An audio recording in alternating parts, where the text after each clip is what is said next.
এই ময়লাগুলো প্রতিনিয়ত বাতাসে উড়ছে এবং লাখ লাখ মানুষের চোখে যাচ্ছে, ফলে চোখের ক্ষতি হচ্ছে, অকালে চোখ নষ্ট হয়ে যাচ্ছে। এবং এই ময়লাগুলো যখন আমাদের নাক দিয়ে আমাদের শরীরে প্রবেশ করে তখন নাকের যে সাইনাস এবং পলিবাস এগুলো আক্রান্ত হচ্ছে, এবং এগুলো যখন আমাদের ফুসফুসে যায় তখন মানুষ ক্যান্সার সহ বড় বড় রোগে আক্রান্ত হচ্ছে। দেখেন এখন সভ্যতা।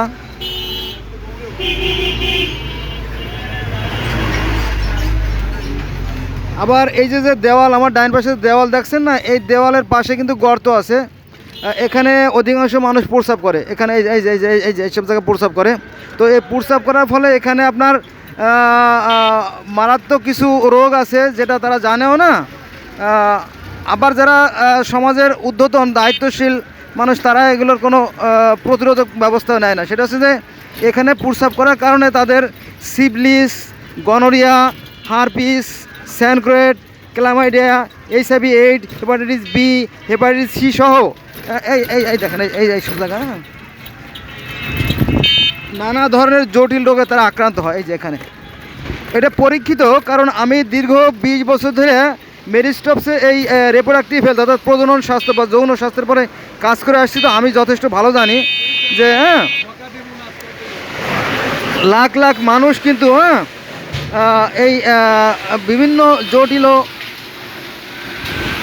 কঠিন রোগের শিকার, কিন্তু অত্যন্ত পরিতাপের বিষয়। এ ব্যাপারে আমাদের যারা রাষ্ট্রের নীতি নির্ধারক তাদের কোনো মাথা ব্যথা নাই, কেন না আমি জানি না। আর এই যে জায়গাটা আমরা চলতেছি, এই জায়গাটা আপনার বাবুবাজার থেকে গাবতলী পর্যন্ত, এখান থেকে 8 জায়গা থেকে পুলিশে চাঁদা নিত, আর এমনি স্থানীয় নেতা তো আছেই। তারপরে এগুলো ছাড়াও গাড়ি থেকে কমপক্ষে 200, 400 থেকে 700 টাকা পর্যন্ত পুলিশে চাঁদা নিত। এখন যদিও একটু কম, কিন্তু আমার মনে হয় অচিরেই অন্য কোনো দল ক্ষমতা আসলেই বোধহয় আবার শুরু হয়ে যাবে। দেখেন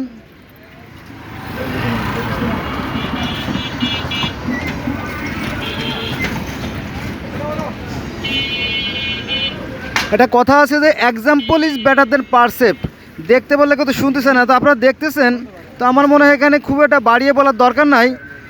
আমরা যে মুসলমান, সেই মুসলমানিত্ব এটা প্রমাণ করে না এই রাস্তাঘাটের অবস্থা। দেখেন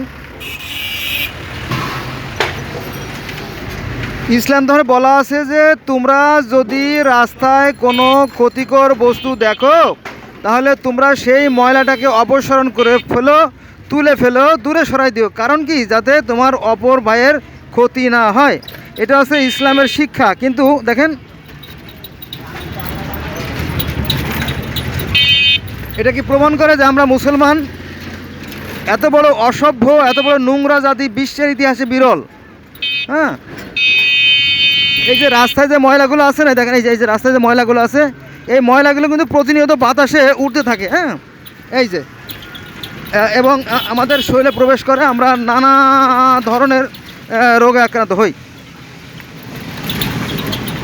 সে ব্যাপারে বিন্দু মাত্র সন্দেহ নাই। আমি মাঝে মাঝে যে কথাটা বলি যে ধর্ম যদি থেকে থাকে তাহলে ধর্ম আছে জাপানিদের। কারণ কি জানেন? তারা মনে করে আমরা এই প্রকৃতির সন্তান। জাপানিরা মনে করে আমরা এই প্রকৃতির সন্তান। তারা মনে করে যে এই পানি থেকে সমস্ত সৃষ্টির মূল। তো তারা পানিকে পবিত্র জ্ঞান করে, তারা পানিকে দূষিত করে না। কারা? চীন, Japan, Laos, Cambodia, Vietnam, Thailand, Bangkok, Hong Kong, মোটামুটি এদের সবাই প্রায়। আচ্ছা, তারা পানিকে পবিত্র জ্ঞান করে, কোনো ক্ষতিকর বস্তু পানিতে ফেলে না। এক, দ্বিতীয়ত তারা মাটিকেও পবিত্র জ্ঞান করে, কারণ তারা জানে যে মাটি থেকেই সমস্ত সৃষ্টি, এবং মাটিতে যে সমস্ত ফল ফসলাদি ফলে সেইগুলো খেয়েই আমরা আমাদের জীবন রক্ষা করি, আমাদের দেহের ক্ষয়রোধ করে এবং পুষ্ট সাধন করে। এজন্য মাটিকেও তারা পবিত্র জ্ঞান করে এবং বাতাসকেও তারা পবিত্র জ্ঞান করে। কারণ এই বাতাস হচ্ছে আমাদের প্রাণ বায়ুরূপ, অর্থাৎ আমাদের আত্মা এই বাতাসের সাথে সংমিশ্রণ থাকে। ফলে তারা বাতাসকেও পবিত্র জ্ঞান করে, ফলে তারা বাতাসকেও দূষিত করে না। আপনারা জানেন যে সেখানে হর্ন বাজানো হয় না। এই যে গাড়িতে কিন্তু হর্ন আছে, এই যে হর্ন আছে, হর্ন দেন তো এই যে এইগুলো হচ্ছে হাইড্রোলিক হর্ন। এই হাইড্রোলিক হর্ন আমাদের যে শ্রবণ শক্তি, আমাদের কানের শক্তি কেড়ে নেয়। এই যে প্রস্তাবের কথা বলছে, এই যে ভদ্রলোকের প্রস্তাব করতে দেখেন, এরা এরা এরা এদের এদের অজান্তেই কিন্তু এরা নানা রোগে আক্রান্ত হবে, কিন্তু এরা বুঝতে পারে না, এরা জানে না। এগুলো যারা দায়িত্বশীল, সমাজের যারা দায়িত্বশীল, যারা রাষ্ট্রের নীতি নির্ধারক, তাদের দায়িত্ব এইগুলোকে দেখভাল করা, দেখাশোনা করা, কিন্তু তারা এগুলো করে না। ফলে আমাদের ভাগ্যের কোনো পরিবর্তন হচ্ছে না। আমরা এমন এক জাতি, এমন এক অসভ্য জাতিতে পরিণত হয়েছি যে হ্যাঁ, এরা যে প্লেটে খায় সেই প্লেটে পায়খানা করে, এমন একটা অসভ্য জাতিতে পরিণত হয়েছে আর কি। দেখেন ভয়ঙ্কর থেকে ভয়ঙ্কর অবস্থা রাস্তার।